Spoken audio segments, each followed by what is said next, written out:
예, 장관님. 예, 내일 정부가 부동산 대책을 발표할 예정인 것 같은데요. 주로 규제 지역 확대가 언론에 보도되고 있습니다. 그 본의는 그와 더불어 부동산 세제와 관련 대책도 나와야 한다고 생각합니다. 일각에서는 공시가격 현실화나 공정시장 가입 비율 인상 등을 이야기하는데 그것보다 급히 바로 잡아야 할 문제가 있다고 생각합니다. 그건 과거 정부 때 이른바 실수요자 도구마에 빠져서 과도한 혜택을 준 1주택자에 대한 공제를 축소하는 것이라 생각합니다. 현재 우리 종부세는 1주택자에 대해서 장기 보유 고령자 공제를 더해 최대 80%까지 공제를 하고 있죠. 네. 네.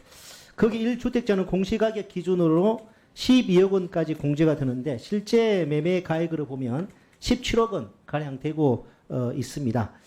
이렇게 1주택자에 대한 과도한 공제 혜택을 부여하니까 소위 똘똘한 한 채 현상이 지속되고 이 수요가 강남의 집값을 올리고 그 효과가 한강 별도로 갔다가 다시 노도강으로 가는 악순환이 계속되고 있다고 생각합니다.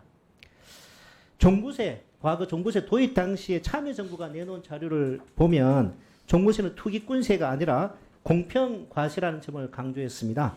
1주택자에 대한 예외, 장기 보유, 소득 없는 고령자 제외는 종부세의 목적과 대상을 투기꾼에만 두는 시각이라는 지적이었습니다. 더불어 종부세는 해당 부동산이 사회로부터 받는 교육, 교통, 상권 등 편익에 대한 대가로서의 성격이 있기 때문에 가액에 비례해 보유세를 부담하는 것이 타당하다고도 이야기를 했었습니다.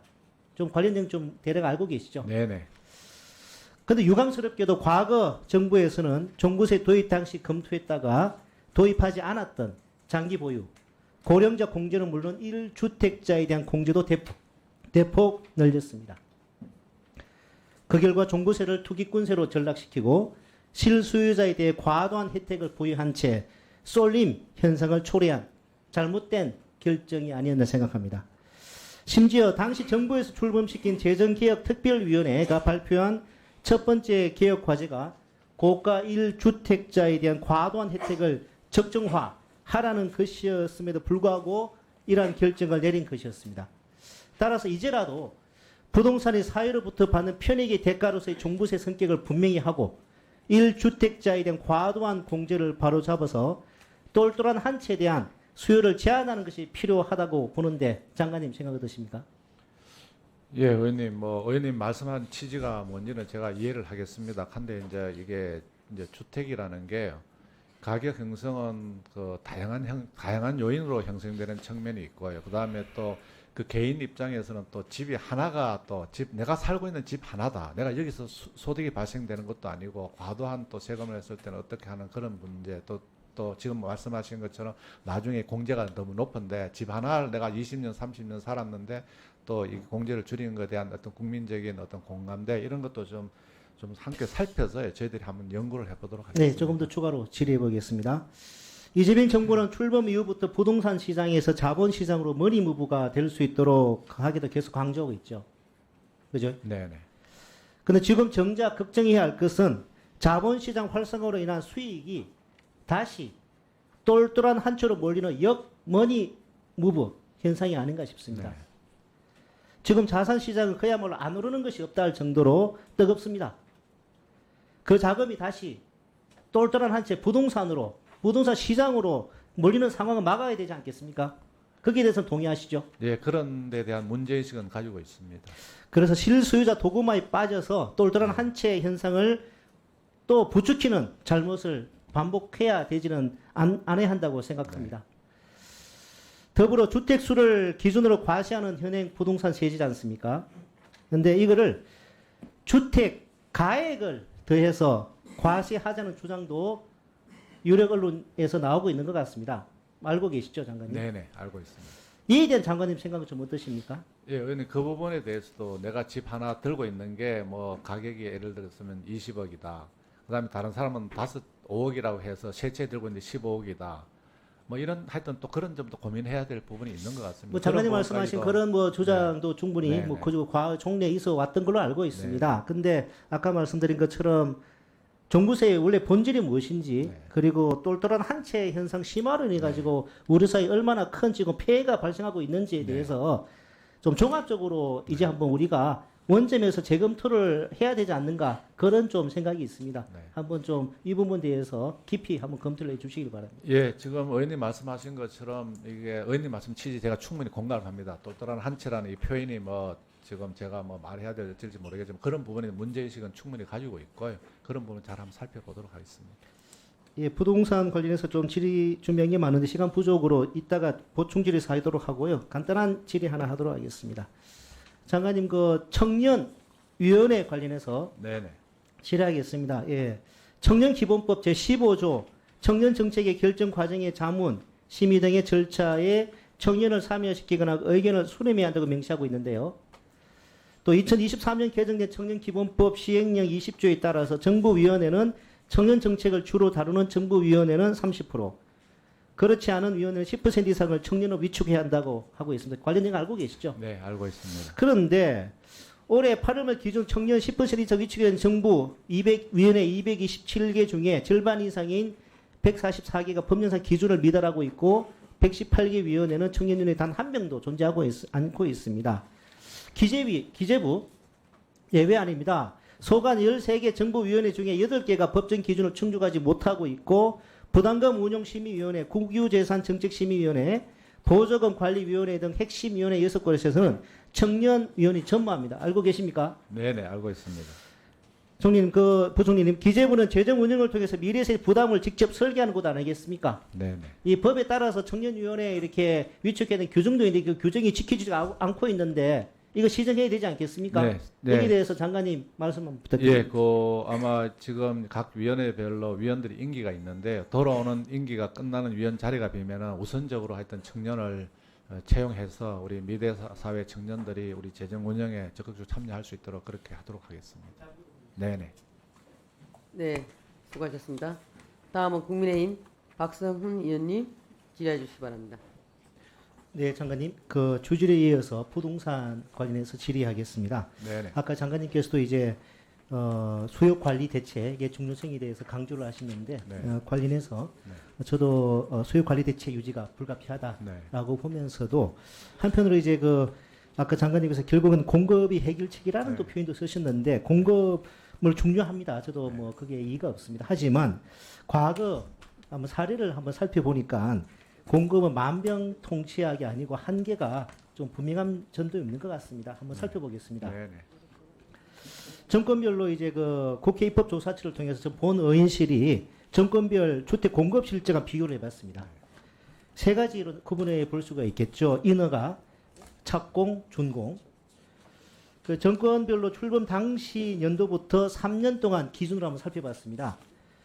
인허가 경우 박근혜 정부 가장 많았습니다. 172만 호. 그 다음 문재인 정부 169만 호. 윤석열 정부 137만 호. 두 번째 착공입니다. 박근혜 정부 169만 호. 그 다음 문재인 정부 149만 호.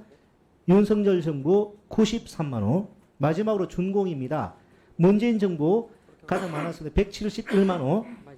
다음 윤석열 정부 129만 호. 그리고 박근혜 정부 128만 호였습니다.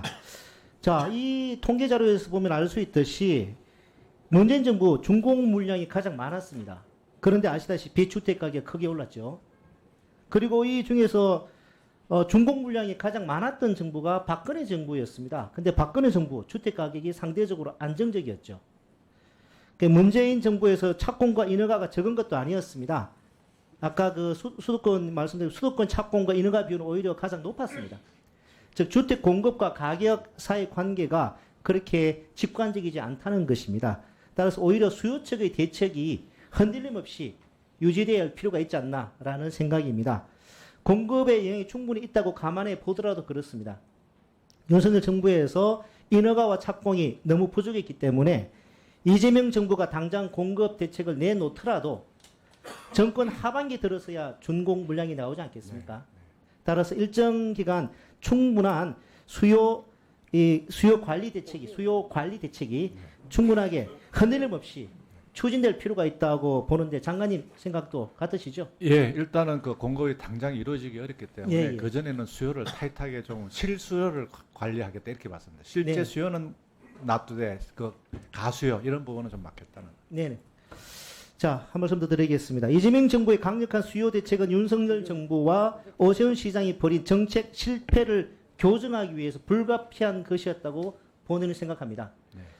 강남 아파트 가격 왜 올랐습니까? 2024년 윤석열 정부에서 스트레스 DSR 2단계 도입 연기했죠.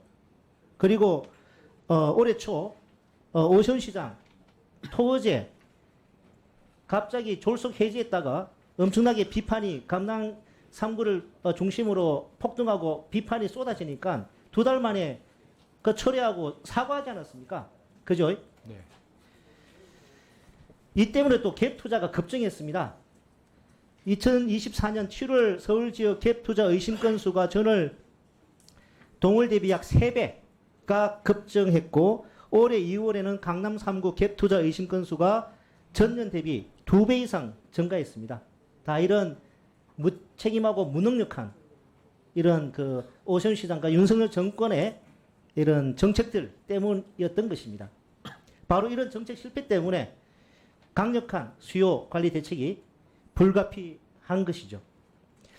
따라서 이런 그 정책 실패를 윤석열 정부나 오세훈 씨 반성하기는커녕 오히려 이재명 정부의 수요 관리 대책을 비판하는 것은 저는 자가당착이라고 생각합니다. 이재명 정부 주택 공급 계획도 발표를 했는데 착공 기준으로 수도권 135만 원인데요. 이게 비현실적이라고 뭐 말하는 분도 있지만 문재인 정부 5년간 수도권에 139만 호 공급했습니다. 이재명 정부 공급 계획 저는 비현실적이지 않다고 생각합니다. 정말 비현실적인 것은 토제 폐지와 같은 정책 실패로 부동산 시장 폭등의 원인을 만들고 윤석열 정부에서 박근혜 정부 이후 가장 적은 부동산을 공급했던 상황을 외면하고 방치하고는 어떻게는 집값을 잡아버리는 이재명 정부의 수요 대책을 비판하고 있는 오무, 무능, 무책임, 무감각, 무반성, 무능력, 무책임한 이런 오세훈 시장 같은 분들이 있기 때문이라고 저는 생각합니다. 네, 수고하셨습니다. 더 하실 거예요? 알겠습니다. 장관님, 네. 윤석 정부에서 다주택자 비중이 40% 상승세로 돌아섰습니다.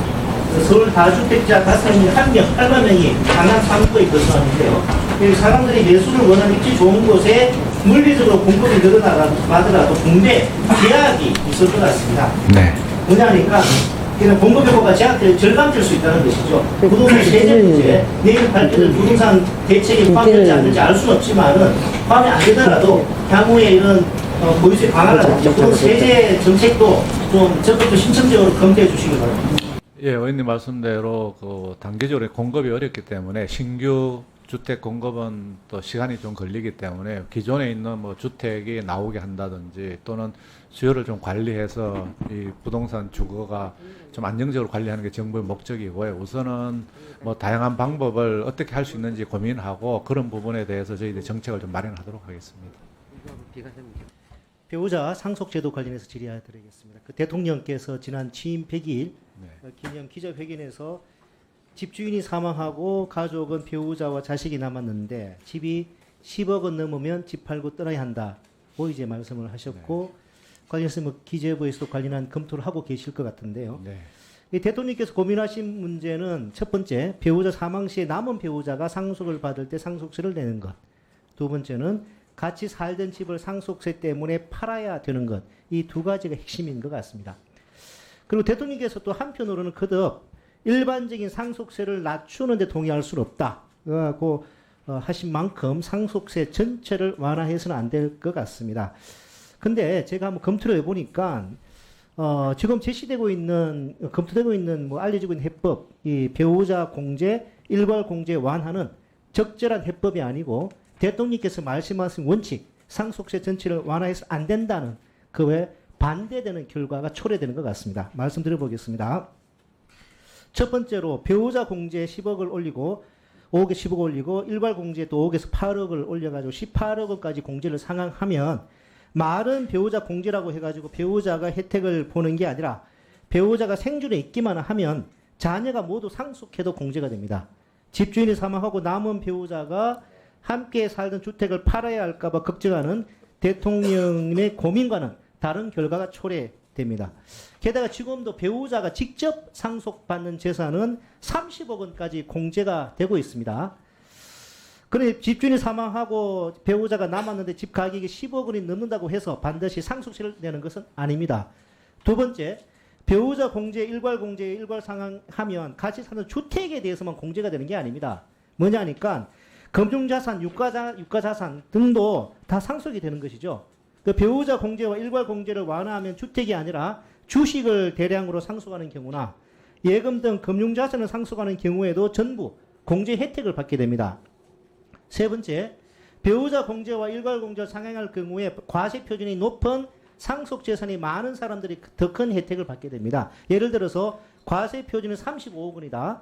공제를 8억 원 높이면 과표가 27억 원으로 떨어집니다. 세율은 10%포인트 낮아집니다. 이렇게 되면 이들의 상속세 부담을 단순 계산하면 12억 9천만 원에서 9억 2천만 원까지 약 30%가량 줄어듭니다. 대통령께서 지금 고민하신 부분이 상속세 과표 30억 원 이상 된 초부자들 말씀하시는 건 아니지 않습니까? 그런데 배우자 공제와 일괄 공제를 완화하면은 그 혜택이 이렇게 초부자들에게 돌아간다는 것입니다. 대통령께서 아까 제가 말씀드린 것처럼 일반적 상속세를 낮추는 동의할 수 없다라고 말씀하셨는데 배우자와 일괄 공제 완화가 바로 일반적 상속세 문제입니다. 제가 질문 마치겠습니다. 그 두 가지 제안을 드리겠습니다. 상속세 공제 제도 중에 동거주택 상속 공제 제도가 있습니다. 지금은 피상속인과 한 지가 10년 이상 동거한 경우에 6억 원 공제하도록 되어 있는데 직계 비속만 되잖아요. 이익을 공제하는 8억을 올리면서 대상에 직계 비속 후보는 배우자를 포함을 시키면은 대통령께서 고민하시고 있는 그 부분이 해결될 수 있다는 것입니다. 그러면 아까 불필요하게 그 초부자들 감세 혜택이 돌아가는 그 방법이 아니라 대통령께서 고민하시는 그 부분이 해결이 되는 그런 방법이 될 수 있다는 것입니다. 우리 동거주택 상속 문제에 배우자를 포함시키는 방안에 대해서 장관님 의견을 좀 말씀해 주시죠. 예, 의원님 말씀하신 취지를 잘 이해하겠습니다. 하여튼 상속세 이런 검토할 때 그런 부분까지 포함해서 한번 검토를 하도록 하겠습니다. 좀 검토해 주시고.